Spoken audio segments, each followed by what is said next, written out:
প্রথমে আমি গিয়ে হচ্ছে জায়গায় জায়গায় বলে আসি, অর্থাৎ দোকান ঠিক করে আসি, তারপর হচ্ছে ওইখানে গাড়ি দিয়ে পাঠাই দেই। তো এই যে আবারও পাতাগুলো ব্যাগ দিছে, আর এই হচ্ছে ডিম বিক্রি করার টাকা।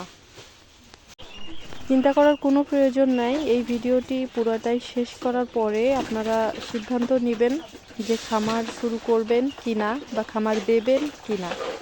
বর্তমান সময়ে কিন্তু দেখা যাচ্ছে যে দিন দিন কোয়েল পাখির খামারের সংখ্যা বেড়েই চলছে। অনেক নতুন নতুন উদ্যোক্তা তৈরি হচ্ছে, নতুনভাবে খামার দিচ্ছে বা এই সেক্টরে ইচ্ছা প্রকাশ করতেছে আসার জন্য। অলরেডি অনেকেই হচ্ছে হয়তো সিদ্ধান্ত নিয়েই ফেলেছেন যে কোয়েল পাখির খামার তৈরি করব, লাখ লাখ টাকা ইনকাম করব, বা কোয়েল পাখির খামার তৈরি করে খুব সহজেই ইনকাম করা যায়।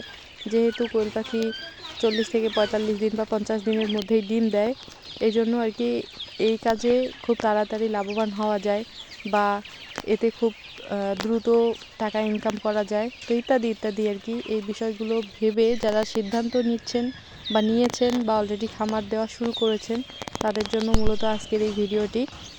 এই ভিডিওতে আমি কয়েকটি বিষয়ে আপনাদের সাথে শেয়ার করব, যেগুলো আপনাদের জানা খুবই জরুরি এবং প্রয়োজন কোয়েল পাখির খামার দেওয়ার আগে। কাজেই স্কিপ না করে পুরো ভিডিওটি ধৈর্য সহকারে এবং মনোযোগ সহকারে দেখার চেষ্টা করুন। এই সেক্টরে আসার আগে কয়েকটি বিষয় আপনাদেরকে জানতে হবে, যেগুলো না জানলে আপনারা অনেক বড় হুমকি বা লস বা ক্ষতির সম্মুখীন হতে পারেন। কোয়েল পাখির খামার। আসসালামু আলাইকুম বন্ধুরা, তো আশা করছি সবাই ভালো আছেন এবং সুস্থ আছেন। নতুন একটি ভিডিওতে সবাইকে অভিনন্দন। পালন করব। তো এই যে হচ্ছে এটা আমার কোয়েল পাখির ঘর। কি রকম হবে? এই ঘরটা মূলত আমি হচ্ছে নতুন দিলাম, পালন করব কয়েকদিন নাকি খাঁচায় আগে পালন হচ্ছে করব? তো কাজটা যেটাই হোক কমপ্লিট না হইলো। কেন, লালন পালন করার তো আগে, শুরু করার আগেই কিন্তু ঘরটা হচ্ছে আমাদেরকে এরকম করে দিছি। তাদের কিন্তু এই যে এখানে ঘরটা সর্বনিম্ন হলেও বা 5 থেকে জায়গাটা এটা কিন্তু 7,000 তৈরি পাখি করতে হচ্ছে। লালন পালন করা যাবে তো লক্ষ লক্ষ এই টাকা ঘরটায় শেষ আর কি। করে, খরচ করে বা হাজার হাজার টাকা তো শেষ এই করে, ঘরটাতে খরচ হচ্ছে করে যদি খরচ আপনারা হচ্ছে কতটুক একটা পড়লো, শেড তৈরি কি করেন, পরিমাণে ঘর মানে তৈরি টোটাল করলেন, তখন দেখা খরচ যাচ্ছে পড়লো যে ওইটা হচ্ছে পরবর্তীতে এখনো আপনারা সেল আপনাদেরকে করতে জানাই নাই। পারতেছেন তবে না খুব বা তাড়াতাড়ি ওইরকম আপনারা একটা হচ্ছে ভিডিও আপনাদের সাথে শেয়ার সঠিক করব নিয়মে ইনশাল্লাহ। কোয়েল পাখি পালতে পারতেছেন না বা লস হচ্ছেন বা অনেক সমস্যার মুখোমুখি হচ্ছেন, তখন কিন্তু সবটাই আপনার লস হবে বা আপনাকে অনেক বিপদের সম্মুখীন হতে হবে বা ধরা খাবেন আপনি। কাজেই আমি বলবো যে আপনারা লক্ষ লক্ষ টাকা বা হাজার হাজার টাকা খরচ করার আগে যে বিষয়টি ভেবে দেখবেন বা যে কাজটি আপনাদের করা উচিত, সেটি হচ্ছে খামার দেওয়ার আগে অন্তত খুব ভালোভাবে আপনার এলাকার যে চাহিদা, ডিমের চাহিদা বা কোয়েল পাখির গোশতের চাহিদা বা মাংসের চাহিদা, সেটি আগে নিশ্চিত করুন।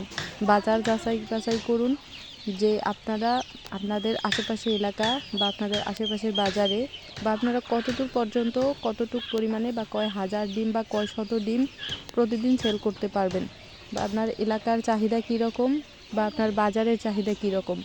এবং অবশ্যই যে বিষয়টি আপনাদেরকে ভেবে দেখতে হবে সেটি হচ্ছে যে আপনারা ডিমটা কত টাকায় সেল করতে পারবেন। মোট কথা হচ্ছে আপনার এলাকার বাজার সমেত বা চাহিদা অনুযায়ী আপনি কোয়েল পাখি লাগাবেন এবং অবশ্যই সেটা যেন আপনার সেল করার উপযুক্ত হয়, আপনি যেন সেল করতে পারেন, না হলে কিন্তু আপনি খুব চাপে পড়ে যাবেন এবং মুশকিলে পড়ে যাবেন।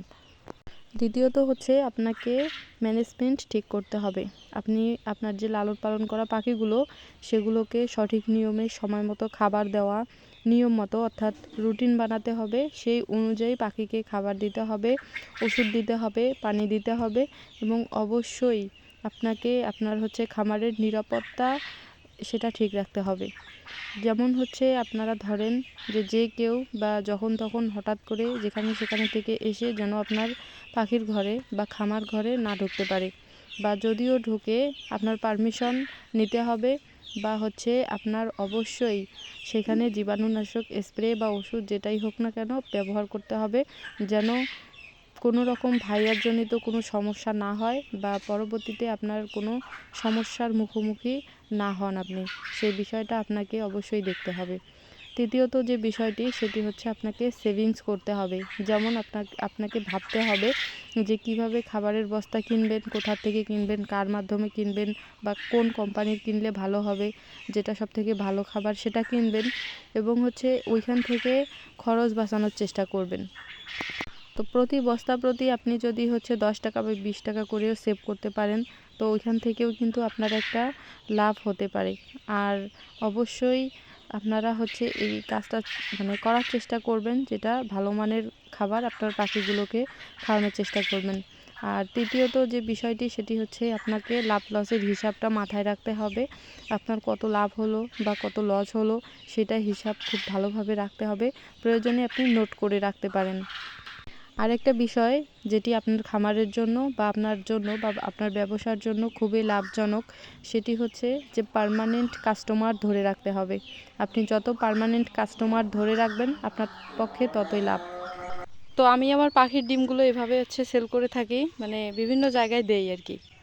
প্রথমে আমি গিয়ে হচ্ছে জায়গায় জায়গায় বলে আসি, অর্থাৎ দোকান ঠিক করে আসি, তারপর হচ্ছে ওইখানে গাড়ি দিয়ে পাঠাই দেই। তো ওই যে গাড়ি চলে আসছে, এই ডিমগুলো এখন হচ্ছে পাটগ্রামে দিয়ে পাঠাচ্ছি। তো ডিম বিক্রি করে দোকানে দিয়ে হচ্ছে এই যে আবারও পাতাগুলো ব্যাগ দিছে, আর এই হচ্ছে ডিম বিক্রি করার টাকা।